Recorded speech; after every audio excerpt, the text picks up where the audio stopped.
Hello, we enter into a new month of April, and I'm here to do my April hopefuls and also do a March favorites all in one. So, this will be an April TBR list and my favorite reads of March. I am a mood reader, so these are all different vibes, genres, authors. I'm going to just do a little rapid fire / chit chat on each of them, and then I'll get into my top 3 reads of March. In no particular order, I'm just going to pull them off the pile that I've got right here. I don't know if that's ASMR or just aggressive, but I'm going to pull them off the pile and just do a little chit chat. So we've got Wild About You. I believe this is a opposites attract, and they go on a wild adventure. They're hiking. Ooh, college kids. Okay, I'm really excited for this one. Not going to lie, I've actually never read any Caitlin Hill books before, but I am a sucker for nature. I am literally such a nature nerd. So combining books and nature was just, I had to have it. The accidental holiday. So this is the typical two people go on a holiday and the resort accidentally books them into the same room. So it is forced proximity and also opposites attract. I promise that was not intentional. I was just picking up what I was vibing, and apparently in this stack it is opposites attract. I will just say I feel like this is going to be a great summer romance read too. I think I said it in my March hopefuls video, the fact that I'm just clinging onto any last bit of summer that I physically can. Reading a summer romance in summer just honestly hits different, and it has been quite sunny lately, so I'm hoping I can sneak this in before the weather starts to turn. Haunted Ever After, when I tell you this has been on my TBR for the longest time, I nearly fell over when I found this at the library. These are all from the library, by the way, in case you missed it in my March hopefuls. I'm a massive, massive fan of libraries. So these are all from the library, and I saw this and I just literally no second thoughts. Picked it up, coming home with me. This will probably be the first one I read out of this whole stack. I've heard really good things, and also it's like paranormal seaside kind of vibe. So there's that romance plus spookiness to it, which I kind of really like that crossover. So I'm very excited for this. Speaking of spooky, I've got 2 spooky reads.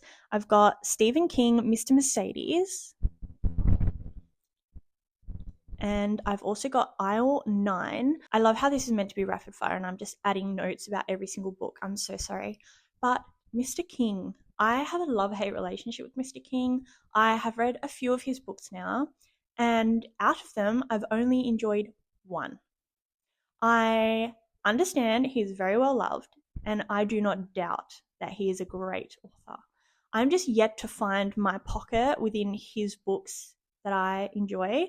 So Mr. Mercedes is one I heard amazing things about, and I am going to try it, but I swear, if this book does not do it for me, I might just have to close the door on Mr. King. I low-key know that's not going to happen because I just for some reason keep going back to him, but mark my words, Mr. King, if you're watching this, he's definitely not, but Aisle 9, not going to lie, I did purely pick it up for the cover. I feel like this one's just going to be a lot of fun. The back literally says, working here, I've learned 3 things.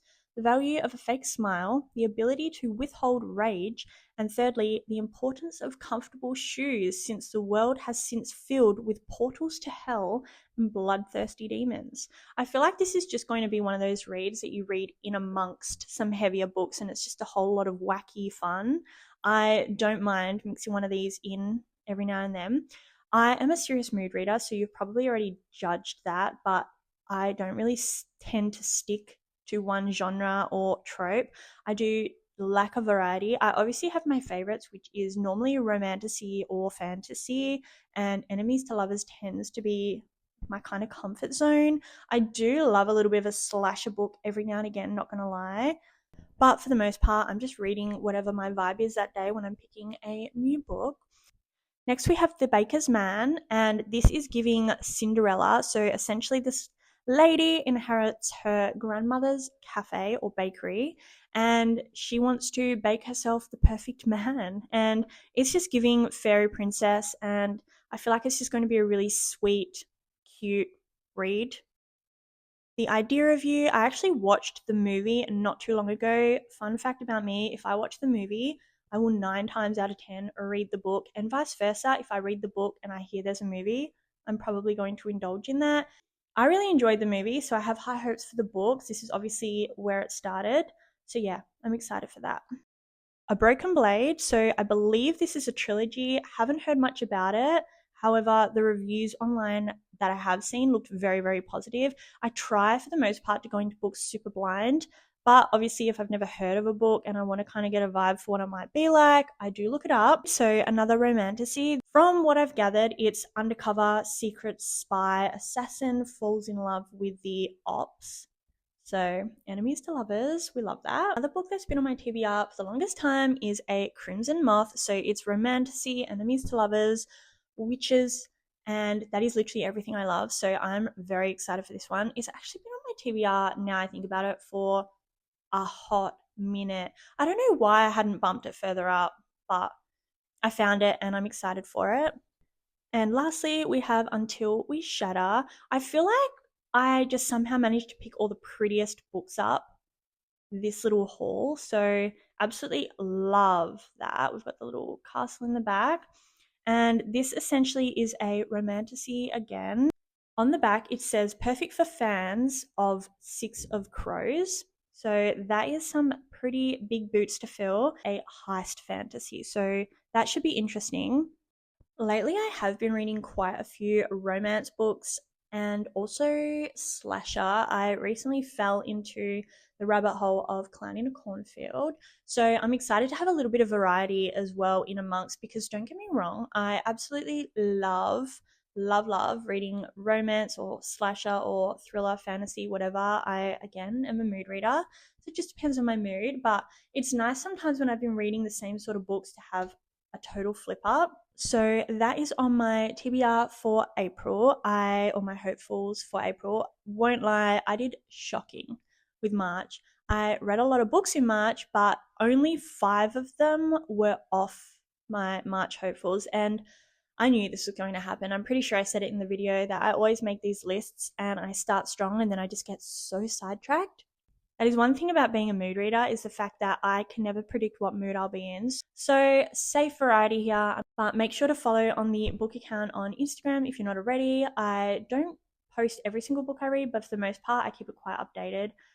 I'm not a big social media girly, you wouldn't believe it, but I actually really struggle to remember to do that so naturally. So forgive me, but I try my best to keep as many updates as I can on there. I read some amazing books in the month of March. These will all be spoiler free, by the way. Don't worry, I got you. This will be spoiler free. I just wanted to quickly touch on it. So, my top 3 of March, let's chat. First off, in no particular order, but Light Lark. When I put this on my Instagram stories, oh my goodness, when I tell you, my DMs were flooded with either people saying you need to read this, or people saying let us know your thoughts, or people saying they absolutely loved it. Light Lark set my DMs on fire. It was crazy. So I won't get too much into what these books are about. However, I will just share my thoughts and opinions. Light Lark, romantasy, love triangle. Normally, I'm not a fan of love triangle. I'm not going to lie. It just stresses me out. I'm like, what do you mean? You have too many people's feelings to keep in touch with. Like, I cannot. I would literally, I can't handle it. It's like emotion overdrive. But this book did it so well. Without spoiling anything, I am Team Grimm. I know if you've read this, you would be curious. I am so far Team Grimm. I will be reading book 2 and 3. I have not yet read them, so that is my opinion based on just book 1. Grimm is an intense, passionate man, and we just really love that. I really like that energy. So, loved Grimm. Gorgeous gowns. When fantasy/romantasy books, just gorgeous gowns. Oh my gosh. Seriously, explain it to me in detail. I want to be living in the chandelier rooms with a gorgeous emerald green gown on. Sell it to me. This book did. So there are 3 books in the Clown in the Cornfield trilogy. We do have a movie coming out in May. As mentioned, if I read a book or watch the movie, I need to either read the book or watch the movie, depending. So I will 1000% be going and watching that. Make sure you subscribe if you'd like to see me do a breakdown of A, all the books, and then also B, the books versus movie, if you'd like to see me yap on. That way you can discover whether you think it will be for you or not. They are honestly just such a fun slasher with a hint of whodunit, but a little bit more creepy. I really love it. I just feel like it gives everything that a slasher novel needs. It's in a maze, cornfields, dark, Halloween, spooky. You've got jump outs and pop ups and blind sides, everything that a slasher book needs. Lastly, the third book that was top tier for me in March was, of course, Blood Orange. I did a full video reviewing it. If you haven't seen it, you can go watch it. It is a Dracula, dark romance, gothic, paranormal romance, romantasy, enemies to lovers. It's just perfect in every way, in my opinion. But if you'd like to hear more about that, you can go watch that video. I will not bore those who have watched that video with me yapping on again about it, although trust me, I would love to talk about Blood Orange again. So they are my top 3 books for March. These were my April hopefuls, and these new teas are available on fortheintroverts.com. It says need money for books.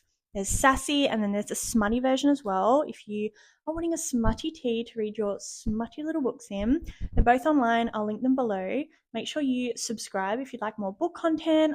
I'll be trying my best to upload every single week with lots of bookish stuff. And if not bookish stuff, it'll be like a little vlog so you can get to know me better. Make sure you follow the Instagram account as well, especially the book one, if you want to keep up with what I'm reading. I am trying my very best to be better at documenting that this year. Thank you so much for watching. Thank you for being here. Thanks for watching, and I'll see you next week. Bye.